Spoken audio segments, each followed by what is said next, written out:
괴롭고 죽을 것 같은 슬픔에 어찌할 바를 몰라. 부끄럽습지만 결국 익명의 힘을 빌려 글을 쓰네요. 질책과 비판을 받을 마음의 각오와 위로와 조언도 얻고자 글을 써봅니다. 매일 퇴근 후 아파트 1층에서 우리 집에 불이 켜져 있을까? 문을 열면 캐리어가 있겠지. 남편이 아무 일 없다는 듯이 와 있겠지 하며 집에 들어와서는 아무도 없다는 것을 다시 확인하고는 남편이 썼던 베개조차 빨지 못하고 그리워만 하는 제가 이젠 저조차 스스로가 답답하네요. 대학 선후배였던 남편과 저는 남들에 비해 비교적 긴 연애 기간을 거쳤고 그만큼 서로의 모든 것을 알고 결혼했다고 생각했어요. 중간에 1년 정도 헤어졌던 기간도 있었습니다. 사실 모든 게 잘 맞았다기보다는 너무나도 다르다는 걸 알았지만 긴 연애 기간이 짧다 느껴질 정도로 재미있고 애틋했고 사랑했었죠. 아무것도 없는 그가 결혼하자 하였을 때 결혼에 크게 마음이 있기도 없기도 하였지만 결혼을 한다면 당연히 이 사람과 하겠지라는 마음과 비교적 큰 문제가 없었기에 그와 결혼을 하였습니다. 결혼을 쉽게만 한 것은 아니었어요. 남편은 좋은 직장에 다니고는 있었지만 큰돈을 모아둔 상태는 아니었고 시댁도 연이은 사업 실패와 투자 실패로 노후 준비가 안 되었어요. 모든 게 우리 부부의 짐이 될 테지만 그래도 남편의 성실함과 선함 그리고 무엇보다 저를 너무나도 사랑해주는 그를 믿기로 했습니다. 물론 겉으로 이런 이야기를 하지는 않았습니다. 저 혼자 다짐했던 거죠. 남편만 보고 결혼해서 잘 살아보겠노라고.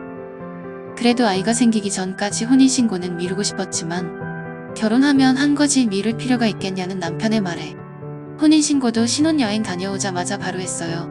우리 둘의 벌이는 크게 차이나지 않았고 시댁에 도움을 드리고도 부족하진 않았습니다. 아직 아이도 없고요. 신혼집은 친정의 도움으로 전세집을 구했고 가전도 제 부모님이 해주셨습니다. 친정 부모님은 딸이 혹시나 힘들까봐 사소한 것들까지 심지어 숟가락, 젓가락, 이불조차도 모두 저희 집에서 했습니다. 결혼 반지도 생략하고 아낄 수 있는 부분은 모두 아끼기도 했고요. 남편도 시댁에서 도와줄 수 없는 이런 상황에 대해 미안해했고 고마워하며 평생 행복하게 해주겠노라고 약속했었습니다. 평생 너의 손에 물 묻힐 일은 없어 라고 말이죠. 이외에도 여러 말로 행복을 꿈꾸게 해주는 남편이었어요. 그래서 결혼식 후에는 축의금으로 시댁 빚도 일부 갚아줄 수 있었고 그는 미안해하며 월급을 저에게 맡겼습니다. 대출금도 있고 앞으로 쓸 돈이 많다는 압박에 미친 듯 긴축하는데도 용돈 몇십만 원에 행복해하며 지내는 그를 보고 고마웠죠. 주변에선 오래 연애하고 결혼한 우리가 워너비 부부였고 상대적으로 외향적인 저와 조용했던 남편과의 조화를 신기해하며 사랑꾼인 그를 보며 우릴 부러워했어요. 그런데 전 보상 심리가 있었나 봐요. 친정에서 해준 것이 있는데 앞으로도 시댁으로 들어갈 돈도 있는데 그리고 친정에 가면 매번 용돈도 주시는데 시댁에서는 받는 것도 없잖아? 라며 은근히 우위에 있다 생각했는지도 몰라요. 그래서 언제부턴가 요리가 취미였던 남편이 식사 준비를 시작으로 집안일의 비중이 점점 커졌어요. 상대적으로 야근이 많은 제가 번아웃이 오며 상대적으로 업무 시간이 자유로웠던 남편에게 몇 개월 전부터 모든 살림을 맡겼습니다. 전 연애 기간부터 긴 시간 그를 뒷바라지했으니 몇 달 정도는 뭐 결혼도 내가 다 준비했는데 하고 모른 척 했었던 것 같아요. 전 정말 힘듦을 핑계로 아무것도 안 했어요. 하지만 남편은 불평하지 않았고 그렇게 남편도 이를 받아들이고 여전히 날 사랑하고 전 행복하다 착각하며 정말 결혼 잘했다 생각했어요. 매일 행복하고 너무 고맙다며 애교를 부렸어요. 매일 행복해 사랑해 하는 남편의 말을 전 너무 믿고 오만했네요. 이렇게 바로 어제까지 결혼 생활이 행복하다고 결혼해줘서 고맙다는 남편이 어느 날 갑자기 오래 참았다며 짜증을 내고 화를 내더니 며칠 뒤 집을 떠났습니다. 가정은 돌보지 않고 회사 일만 신경 쓰는 제게 지친다더군요. 울고불고 잡았습니다. 대화를 하자고 하지 참기 전에 말해주지 했는데 갑자기 문득 자기가 아닌 것처럼 살고 있다더군요. 자기가 꿈꾼 결혼 생활이 아니래요. 결국 짐까지 싸줬네요. 심지어 제가 맡긴 일부의 돈을 보태어 오피스텔을 구했고요. 위치 공유하고 처음엔 한 달 나가 있겠다 했습니다.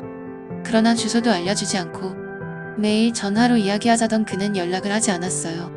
매일 울며 전화하여도 냉정해진 그는 감정이 없다며 한두 달이 지난 이때에 이혼을 요구했어요. 그가 집을 나가고부터 이혼까지 매일 울고 죽고 싶었습니다. 미리 신호라도 보냈다면 내가 바뀔 수 있는 시간이 있었다면 이라고 울며 따졌지만 남편은 신호를 보냈었다네요. 이제 본인도 바빠지니 아줌마를 쓰자고 했는데 전 시댁에 돈 보낼 생각에 그냥 제가 하겠다고 했고 그리고 하지 않았던 거죠. 제가 몰랐던 것이 너무 바보 같아요. 얼마나 힘들었음 이 사람이 그런 말을 했을까? 남편이 아무 말 없이 다 하길래 그냥 괜찮은 줄 알았어요. 정말 일이 이렇게 흘러가고 있는지 전혀 눈치 못 챘어요. 이혼을 통보받은 날 친정에 전화를 했습니다. 친정에선 마냥 사랑받고 사는 듯해 보였던 딸이 한두 달 동안 말도 못하고 끙끙 앓았다는 사실에 같이 울면서도 오지 말라는 말에 기다려주고 계세요. 어떠한 각오로 결혼을 한지 아시기에 마음 아파해주세요. 그 긴 10여 년의 시간이 5달 만에 정리가 되네요. 아직도 꿈을 꾸고 있는 것 같아요. 세상의 중심이 남편이었고 제 세상은 이미 남편으로 가득한데 받는 사랑에 취해서 너무 오만했어요. 아무리 생각해도 저의 오만함에 더 자책만 드네요. 한편으론 남편이 원망스럽기도 하고 복잡한 심정입니다. 혹시나 바람인가 싶어 물어봤는데도 절대 아니고 자유만을 찾고 싶대요. 남편 말로는 주변에서 이혼을 말리지만 저에게 이미 감정이 없대요. 부부 상담도 싫고 다 싫대요. 이렇게 살아선 영원히 본인은 사라져버릴 것 같다고. 하루에도 수십 번 마음이 답답해서 주먹으로 내리쳐도 답답함이 해소가 안 되고 울어도 힘들고 한숨도 해결이 안 됩니다. 이혼해줘야 할까요? 그 없이 잘 살 수 있을까요? 되돌릴 수 없겠죠. 제가 너무 못됐었고 무심했던 벌을 받는 것이겠죠. 더 적고 싶은데 모르겠네요. 그냥 세상에서 사라지고 싶습니다. 오늘 사연은 긴 시간 연애 후 결혼했지만 소통의 부재로 서로 간 마음을 공유하지 못해 이혼 위기에 처해 있는 부부의 이야기입니다. 같이 살아도 서로 이야기를 하지 않으면 속마음을 알 수가 없는 법이죠. 이 사연에 어떤 댓글이 달렸는지 한번 들어봐요. 부부끼리 제대로 된 대화도 없이 바로 별거에 들어간다고?